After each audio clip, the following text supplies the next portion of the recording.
Dans les fruits, qu'est-ce qu'il y a? Il y a de là, il y a des... Dans les fruits, qu'est-ce qu'il y a? Il y a des graines. Oui, mais il y a aussi des graines. Et c'est ce qui va servir à la plante à se reproduire.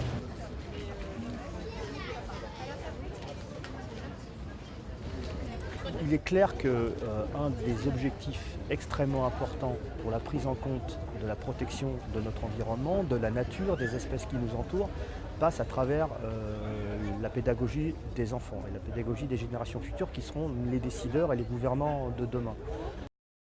L'homme n'est qu'une espèce parmi les autres. Avant de menacer les habitats des autres espèces, on menace notre propre habitat.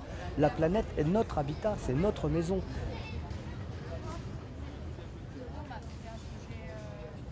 On parle de plus en plus de continuum écologique.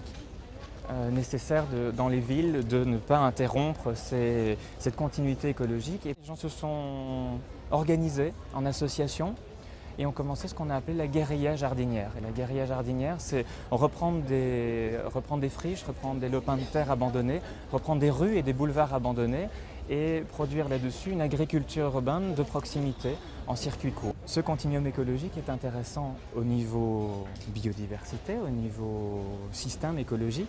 Et je pense que ce serait intéressant qu'il existe aussi au niveau des connaissances, parce que je vois en tant qu'enseignant à l'école du paysage de Versailles que les étudiants manquent d'informations cruellement sur certains domaines qui sont trop peu enseignés à l'école, parce qu'on n'est pas spécialiste de ça. Donc on essaye de plus en plus de lier, de faire un lien avec d'autres pôles d'excellence qui sont le Muséum d'histoire naturelle, qui est l'INRA, etc., pour essayer de faire des continuums de connaissances, parce que ce n'est qu'à travers ça qu'on arrivera à mieux comprendre le sujet sur lequel on est en train de travailler.